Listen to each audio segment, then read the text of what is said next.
খালেদা জিয়ার সমাধিতে দোয়া ও সর্বস্তরের মানুষের শ্রদ্ধা। এখন পুরো দেশই তার পরিবার। ফেসবুক পোস্টে তারেক রহমান। বেগম জিয়াকে নিয়ে মানুষের আবেগ বিএনপিকে আরো শক্তিশালী করবে। যথাসময়ে নির্বাচনে কোনো বাধা নেই বলেছেন নেতারা।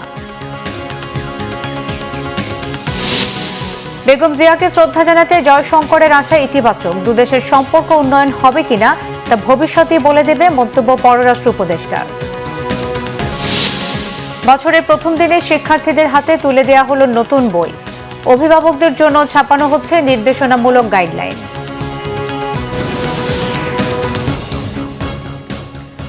দেখছিলেন ক্রাউন ইভেন্ট সংবাদ শিরোনাম। জনসাধারণের জন্য খুলে দেওয়া হয়েছে বেগম খালেদা জিয়ার সমাধিস্থল। রাষ্ট্রীয় মর্যাদায় বুধবার স্বামী শহীদ রাষ্ট্রপতি জিয়াউর রহমানের পাশে সমাহিত করা হয় তিনবারের সাবেক প্রধানমন্ত্রী ও বিএনপি চেয়ারপারসন বেগম খালেদা জিয়াকে। তারপর থেকে কড়া নিরাপত্তার চাদরে ঢেকে দেওয়া হয় পুরো জিয়া উদ্যান এলাকা। সংসদ ভবনের বিপরীতে শহীদ জিয়ার মাজারের মূল ফটকের সামনে ও ভেতরে পুলিশ, র্যাব, সেনাবাহিনী সহ বেশ কিছু বাহিনীর সদস্য দায়িত্ব পালন করছেন। বেলা 12টার কিছু আগে সবার জন্য উন্মুক্ত করে দেওয়া হয় সমাধিস্থল। সকল বয়সী সাধারণ মানুষ ও বিএনপি সহ বিভিন্ন দলের নেতাকর্মীরা শ্রদ্ধা এবং দোয়া মোনাজাত করেন। শ্রদ্ধা জানান বিএনপি নেতা সাবেক স্বরাষ্ট্র প্রতিমন্ত্রী লুৎফুজ্জামান বাবর। তিনি বলেন, খালেদা জিয়ার মধ্যে যে দেশপ্রেম ও আদর্শ ছিল তার প্রতিচ্ছবি তারেক রহমানের মাঝেও রয়েছে। আগামী দিনে রাষ্ট্র পরিচালনায় তার প্রতিফলন দেখবে দেশের মানুষ।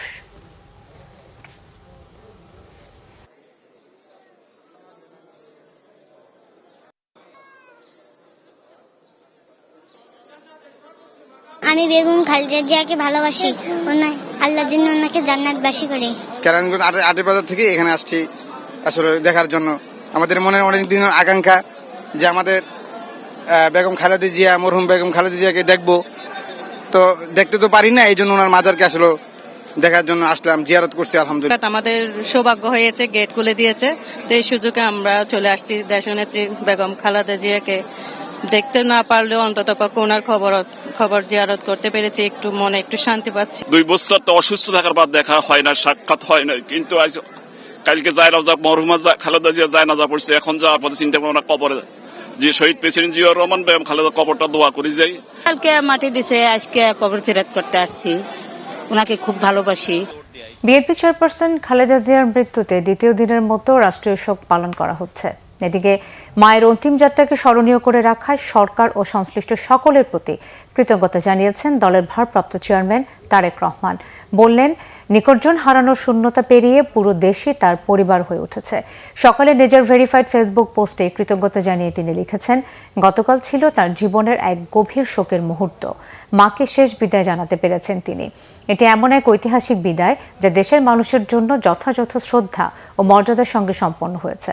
প্রধান উপদেষ্টা অধ্যাপক মোহাম্মদ ইউনূস এবং তার উপদেষ্টা পরিষদের সদস্য ও রাজনৈতিক নেতাদের প্রতি কৃতজ্ঞতা জানিয়ে লিখেন, জাতীয় শোকের এই কঠিন সময়ে সবাই উপস্থিত থেকে প্রতিটি মুহূর্তের শান্তি ও যত্ন বজায় রাখতে সাহায্য করেছে, যা জিয়া পরিবারের জন্য অমূল্য সমর্থন হিসেবে অনুভূত হয়। গভীর শোকের এই সময় সবার সহমর্মিতা, সম্মান এবং দায়িত্ববোধ তার পরিবারের হৃদয়ে স্পর্শ করেছে বলেও তিনি জানান। দেশনেত্রীর অন্তিম যাত্রায় অবিরত দায়িত্ব পালন করায় সেনাবাহিনী, নৌবাহিনী ও বিমান বাহিনীর পাশাপাশি আইনশৃঙ্খলা রক্ষাকারী বাহিনী ও গোয়েন্দা সংস্থার সকল সদস্যদেরও ধন্যবাদ জানান তারেক রহমান। এত প্রতিকূল পরিস্থিতির মধ্যেও দেশ বিদেশের মিডিয়া কর্মীরা আন্তরিকতা ও নিষ্ঠার সঙ্গে জানাজার নামাজ ও দাফনের খবর, ছবি ও ভিডিও সারা বিশ্বে পৌঁছে দিয়েছেন। তাদের সবার প্রতিও আন্তরিক শ্রদ্ধা ও কৃতজ্ঞতা জানান বিএনপির ভারপ্রাপ্ত চেয়ারম্যান। বেগম খালেদা জিয়াকে নিয়ে মানুষের যে আবেগ তা বিএনপিকে আরো শক্তিশালী করবে বলে মন্তব্য করেছেন দলের মহাসচিব মির্জা ফখরুল ইসলাম আলমগীর। সকালে বেগম খালেদা জিয়ার মৃত্যুতে গুলশান কার্যালয়ে রাখা শোক বইতে স্বাক্ষর করেন সমাজের বিশিষ্টজনেরা। এ সময় সাংবাদিকদের মির্জা ফখরুল বলেন, বেগম খালেদা জিয়ার প্রতি দেশের মানুষের ভালোবাসার কারণ হচ্ছে তিনি ব্যক্তিত্ব সম্পন্ন এবং তিনি কখনো দেশের স্বার্থে আপোস করেননি। দেশে গণতন্ত্র প্রতিষ্ঠার জন্য লড়াই করেছেন, কারাগারে গেছেন। অত্যাচার, নির্যাতনের পরও দেশ ছেড়ে যাননি তিনি। এসব কারণে দেশের সাধারণ মানুষ তার জানাজায় সমবেত হয়েছেন এবং চোখের পানি ফেলেছেন। বেগম খালেদা জিয়ার অনুপস্থিতিতে তারেক রহমান জনগণকে সাথে নিয়ে দলের জাতীয়তাবাদী পতাকাকে এগিয়ে নিয়ে যাবেন এবং গণতন্ত্রকে প্রতিষ্ঠা করবেন। তারেক রহমানের হাত ধরেই স্বাধীনতা, সার্বভৌমত্ব সুসংহত থাকবে বলে দেশের মানুষ বিশ্বাস করে বলেও মন্তব্য করেন বিএনপির মহাসচিব মির্জা ফখরুল ইসলাম আলমগীর। দেশনেত্রী বেগম খালেদা জিয়া যে একটা অবস্থান তৈরি করে গেছেন এবং তার পুত্র আমাদের নেতা যারা তারেক রহমান সাহেব এর যেমন একটা দায়িত্ব আছে, ঠিক একই সঙ্গে বিএনপির প্রতিটি নেতাকর্মীর দায়িত্ব রয়েছে যে বাংলাদেশি জাতীয়তাবাদের যে দর্শন শহীদ প্রেসিডেন্ট জিয়া রহমান সাহেব দিয়ে গেছেন, সেটা দেশনেত্রী এবং খালেদা জিয়া সেই পতাকা তুলে ধরেছিলেন ওপরে। সেই পতাকা তুলেই জনগণকে সঙ্গে নিয়ে এই দেশের স্বাধীনতা সার্বভৌমত্বের জন্য তিনি কাজ করবেন, রক্ষা করার জন্য কাজ করবেন, তাকে সুসংগত করবেন এবং গণতন্ত্রকে প্রতিষ্ঠা করবেন। খালেদা জিয়ার মনোনয়নপত্র দাখিল থাকায় কোনো জটিলতা হবে না বলে মনে করেন বিএনপির স্থায়ী কমিটির সদস্য সালাউদ্দিন আহমেদ। গুলশানে সাংবাদিকদের একথা বলেন তিনি। বিএনপির এই নেতা আরও বলেন, নির্বাচন হতে কোনো বাধা নেই এবং তাদের আশা যথাসময়ে নির্বাচন হবে। দেশনেত্রী বেগম খালেদা জিয়ার সুখকে শক্তিতে পরিণত করতে চাই, কিন্তু এটা দলীয় ভিত্তিতে নির্বাচনের কাজে আমরা ব্যবহার করার মতো এত সংকীর্ণ আমরা নই। আমরা তার সুখকে শক্তিকে জাতি বিনির্মাণের জন্য ব্যবহার করতে চাই, নির্বাচনের জন্য নয়। তার মনোনয়নের ক্ষেত্রে যেহেতু তিনি ফিজিক্যালি আর নেই, সেজন্য আইনের ভিত্তিতে জেনারেল ক্লজেস অ্যাক্ট অনুসারে তার কোনো লিগ্যাল এন্টিটি নাই, সেই হিসেবে তার মনোনয়ন এমনিতেই বাতিল ঘোষণা করা হবে। যেহেতু আমাদের বিকল্প প্রার্থী সেখানে দেয়া আছে, তাদেরটা বাছাইতে যদি টিকে তাহলে তারাই প্রার্থী হবে, এটাই আইন। বেগম খালেদা জিয়াকে শ্রদ্ধা জানাতে ভারতের পররাষ্ট্রমন্ত্রী এস জয়শঙ্করের আশার মধ্য দিয়ে বাংলাদেশ ভারত সম্পর্কে টানাপোড়েন দূর হবে কিনা তা ভবিষ্যতই বলে দেবে বলে জানান পররাষ্ট্র উপদেষ্টা তৌহিদ হোসেন। তবে জয়শঙ্করের আশাকে ইতিবাচক মনোভাব বলে মন্তব্য করেন তিনি। পররাষ্ট্র মন্ত্রণালয়ে সাংবাদিকদের একথা বলেন উপদেষ্টা। খালেদা জিয়া বাংলাদেশে তো বটেই, আসলে প্রতিবেশী দেশগুলোতে তার এক ধরনের ইমেজ আছে যথেষ্ট পজিটিভ, এবং তিনি যে একটি অবস্থানে নিজেকে নিয়ে যেতে পেরেছিলেন এটা সবাই জানে। দেশের মানুষের মাঝে তার দলমত নির্বিশেষে এক ধরনের গ্রহণযোগ্যতা এবং শ্রদ্ধা সম্মান আছে।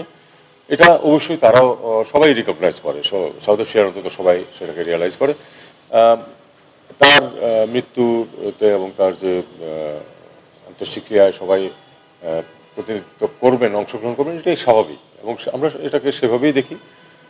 আমি মনে করি যে এটা একটা অবশ্যই একটা পজিটিভ জেস্টার সবার পক্ষ থেকেই যে এসছেন, এবং ভারতের পররাষ্ট্রমন্ত্রী এসেছেন।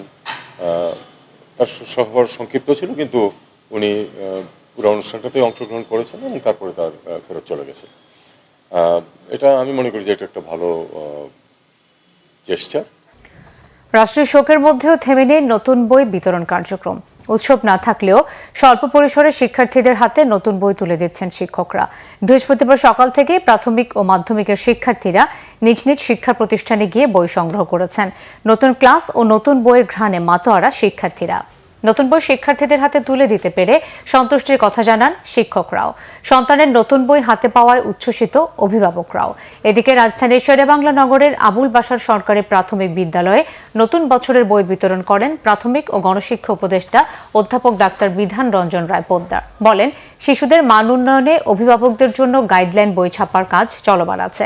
এনসিটিভির তথ্য মতে প্রাথমিকের জন্য এবার 8,59,25,379 কপি বই ছাপানো হয়েছে। অন্যদিকে মাধ্যমিক স্তরের জন্য 18,32,08,693 কপি বইয়ের লক্ষ্যমাত্রা থাকলেও 30 ডিসেম্বর পর্যন্ত প্রায় 66% বই উপজেলাগুলোতে সরবরাহ করা হয়েছে। এই ছিল এখনকার মতো। পরের সংবাদ সন্ধ্যে 6টায়, এর আগে 5টায় রয়েছে নিউজ টপ 10 দেখার আমন্ত্রণ রইল। এছাড়া বাংলা ভিশন সংবাদ ও সংবাদ সংশ্লিষ্ট অনুষ্ঠান দেখতে ভিজিট করুন www.bvnews24.com ও facebook.com/banglavisionnews এবং সাবস্ক্রাইব করুন youtube.com/banglavisionnews। ধন্যবাদ।